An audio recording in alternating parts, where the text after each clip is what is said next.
Welcome to Sasi media. இன்றைக்கி இந்த வீடியோவில் மலையாள பிக் பாஸ் பற்றி ஒரு பெரிய விஷயம் அங்கே வைரலாக போயிட்டுருக்கு. எப்படி 7வது சீசனில் பிரதீப்போடைய விஷயம்லாம் போணுச்சு இல்லையா, அந்த மாதிரி ஒரு கான்ட்ரவர்சியான ஒரு சப்ஜெக்ட் அங்கே பேசப்பட்டிருக்கு. அதை அவர் மோகன்லால் எப்படி கையில் எடுத்தார் அப்படிங்கிற ஒரு சில விஷயம் எப்படி ஹேண்டில் பண்ணார் அப்படிங்கிறது தான் இப்போ ஹைலைட்டாக போயிட்டுருக்கு.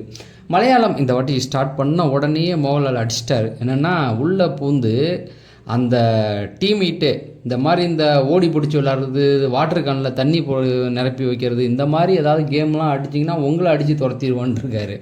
ஸோ எவ்வளோ தில்லு அந்த அளவுக்கு தொடங்கும் போதே நம்மளோட தொடங்கினவங்க தான். ஆனால் ஆட்கள் பார்க்க இல்லை, டிஆர்பி இல்லை அப்படின்னு சொல்லி 2 சீசனை நிறுத்தி வச்சுருந்தாங்க. அப்படி 2 சீசன் நிறுத்தப்பட்ட மலையாளத்தில் தான் இந்த சீசன் பிச்சுக்கிட்டு போகுது. ஏன்னா ஓப்பனிங்லேயே மோகன்லால் எட்டாம் அப்படி உள்ளே பூந்து எல்லாரையுமே வான் பண்ணிட்டார். ஸோ பிச்சுக்கிட்டு போகுது. இந்த பக்கம் பார்த்தீங்கன்னா இப்போ இந்த சீசனில் பார்த்தீங்கன்னா ஆதிலா லூரா அப்படிங்கிற 2 பேர் கலந்துருக்காங்க. 2 பேருமே பெண், 2 பேருமே ஒருத்தரை திருமணம் பண்ணியிருக்காங்க. அதாவது எப்படி சொல்கிறது, உங்களுக்கு சொல்கிற மாதிரினா ஒரு பால் விருப்பம் உள்ளவங்க அப்படின்னு சொல்லுவாங்க இல்லையா, ஓரின சேர்க்கையாளர்கள். அவங்க 2 பேருமே பெண், அவங்க கல்யாணம் பண்ணிக்கிட்டாங்க. ஸோ அவங்கள இந்த வாட்டி உள்ளே விட்டுருக்காங்க. ஸோ நமக்கு இப்போ ஒரு பிக் பாஸ் ஆடியன்ஸை நம்ம பார்க்கும் பொழுது நமக்கு என்ன தோணும் அப்படின்னா, கண்டிப்பாக இதை வச்சு ஒரு பிரச்சனை உருவாகுண்டா அப்படின்னு அவங்கள உள்ளே அனுப்பும்போதே தெரியும் இல்லையா. நீங்கள் எல்லாருக்குமே அந்த ஒரு உள்ளுணர்வு சொல்லும். அந்த மாதிரி தான் இந்த வாட்டி அந்த ஆதிலா லூரா கலந்துக்கிட்டாங்க. அவங்கள உள்ளே அனுப்பியாச்சு. இப்போ என்ன ஆச்சு அப்படின்னா, ஒயில்ட் கார்டில் லக்ஷ்மி மஸ்தானா அப்படின்னு 2 பேர் திரும்ப வராங்க. இந்த லக்ஷ்மி அப்படிங்கிறவங்க சமீபத்தில் ஒரு விஷயத்தை பேசிட்டாங்க. அதுக்கு தான் மோகன்லால் ஒரு பெரிய விஷயம் பண்ணியிருக்காரு. என்ன அந்த லக்ஷ்மி என்ன பேசியிருக்காங்க, அந்த ஆதிலா லூலா என்னென்னா, பிக் பாஸை பொறுத்த வரைக்கும் ஒரு வீட்டுக்குள்ளே போயிட்டோம் அப்படின்னாவே ஒரு சண்டைகள் வந்துடும், வெறுப்பு வந்துடும்.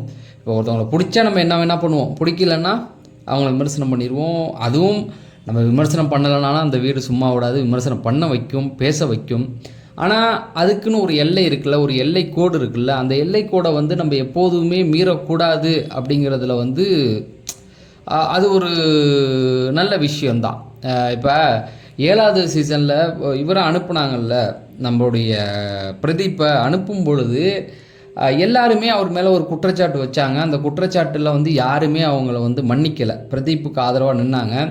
ஆனால் மணி மன்னிச்சாங்க, மணி விஷ்ணுலாம் மன்னிச்சாங்க. ஏன்னா மணியை பொறுத்த வரைக்கும் மணி சொன்ன அந்த ஒரு பாயிண்ட் என்ன அப்படின்னு பார்த்தீங்கன்னா, தாப்பா போடாமல் ரெஸ்ட் ரூம் அவர் போனார் அப்படின்னு சொன்னாங்க இல்லையா. அது பிரதீப்பே சொல்லியிருந்தார், அதுலேயே இல்லைடா அப்படின்னு சொல்லி, தாப்பாலே அதில் முதல்ல இல்லைடா அப்படின்ற மாதிரி. அதுக்கு நிறைய பேர் என்ன கேட்டிருந்தாங்கன்னா, ஏன் இப்போ பெண்கள்லாம் இருந்தாங்களே அவங்களெல்லாம் தாப்பா போடாமல் திறந்து வச்சுட்டு அதான் போனாங்க அப்படிங்கிற மாதிரிலாம் கேட்டிருந்தாங்க. பட் மணியோடைய அந்த பாயிண்ட் ஆஃப் வியூ அது சரியாக தான் இருந்தது. ஒரு விஷயத்தை இப்படி தான் பண்ணணும் அப்படிங்கும்பொழுது அதை எதுவுமே நம்ம பண்ண முடியாது. அதே போல் தான் இந்த லக்ஷ்மி என்ன சொல்லியிருக்காங்க அப்படின்னா, இந்த மாதிரி ஒரு விருப்பம் உள்ளவங்க இருக்காங்களா, அப்படி கூட இப்போ சொல்லக்கூடாதுன்றாங்க, தன்பால் ஈர்ப்பாளர்கள் அப்படிங்கிற மாதிரி சொல்கிறாங்க. நம்ம அதை தான் ஃபாலோ பண்ணி ஆகணும். சில விஷயங்கள் இப்போ அதெல்லாம் மாற்ற சொல்கிறாங்க. அந்த தன்பால் அந்த 2 ஆதிலா லூரா இவங்களை விமர்சனம் பண்ணியிருக்காங்க. இவங்களெல்லாம் வீட்டுக்குள்ளேயே விடக்கூடாது, இது நம்முடைய கலாச்சாரத்துக்கு சீர்கேடு விளைக்கிறது, இதை நம்ம அலோவ் பண்ணவே கூடாது, இவர்களெல்லாம் எந்த வீட்லேயும் சேர்த்துக்க மாட்டாங்க, இந்த வீட்லேயும் அவங்கள சேர்த்துக்கக்கூடாது அப்படிங்கிற மாதிரி விமர்சனங்களை வச்சுட்டாங்க.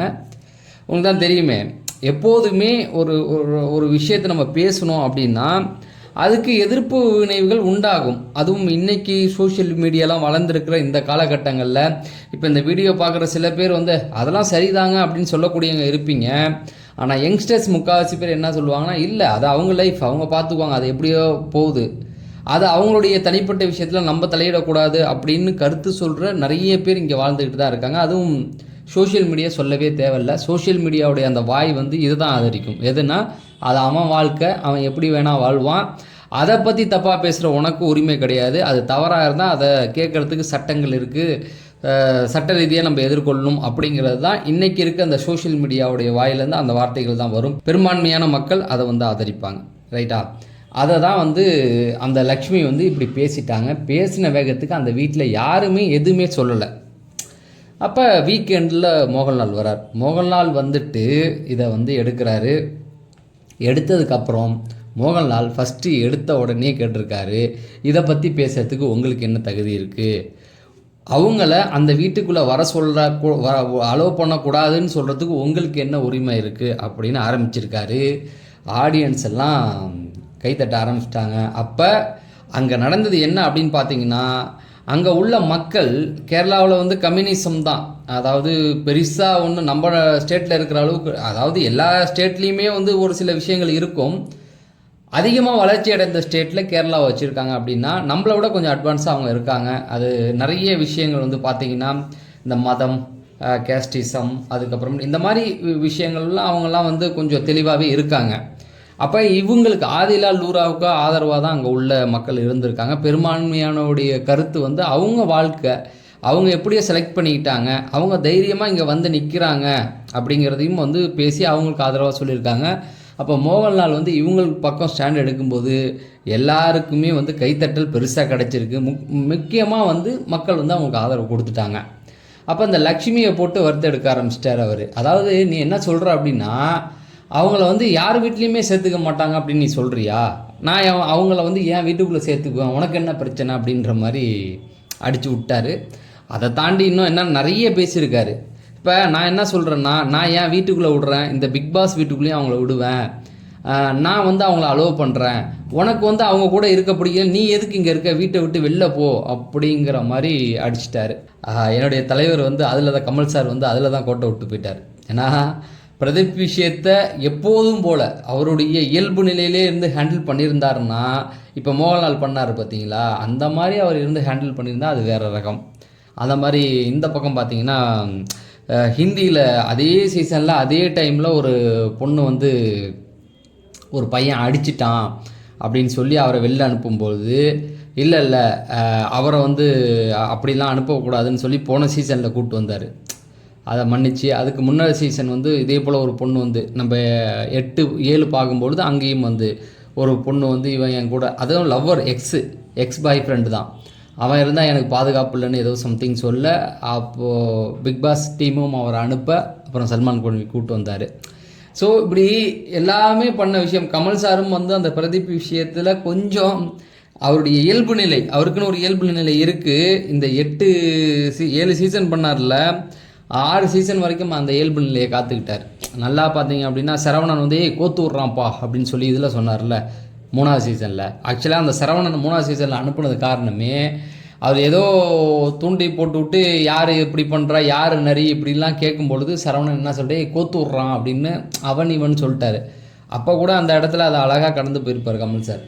நிறைய இடத்துல அவருக்கே வந்த விஷயங்கள்லாம் வந்து அவர் வந்து சரியாக ஹேண்டில் பண்ணியிருப்பார். அந்த பிரதீப் விஷயத்தில் அவருடைய அந்த ஈகோ மட்டும் கொஞ்சம் ஓவராக வெளிப்பட்டுடுச்சு. ஸோ அதுதான். ஸோ இதில் வந்து பார்த்திங்கன்னா மோகன்லால் பண்ணது வந்து எல்லாருக்குமே வந்து பரவலாக பார்த்தீங்கன்னா அவருடைய கருத்து வந்து ரொம்ப பிடிச்சிருக்கு. நானுமே பார்த்தேன். என்னை பொறுத்த வரைக்கும் அவங்களுடைய லைஃப், அதை அவங்க எப்படி வேணால் வாழ்ந்துக்குவாங்க. அவங்கள வீட்டுக்குள்ளே சேர்க்காது எல்லாருடைய தனிப்பட்ட விஷயம் அப்படின்னு சொல்லிட்டு இன்னொரு விஷயமும் கேட்டிருக்காரு. வீட்டில் இருந்த நீங்கள்லாம் இதுக்கு எதுக்கு வந்து அமைதியாக உட்காந்துருந்தீங்க, ஏன் இதுக்கு கருத்து சொல்லன்னு வேறு அடிச்சு விட்டார். ஏன்னா ஒரு பெரிய பிரச்சனை நடக்குது, நீ ஏன்டா கம்முன்னு போன, நீயும் போய் சண்டை போட்டிருக்க வேண்டியதானே அப்படிங்கிற மாதிரிலாம் நிறைய விஷயம். ஆனால் இது இன்னும் அதிகமாக தான் ஆகும், போக போக இந்த பிரச்சனைகள் அதிகமாகும்.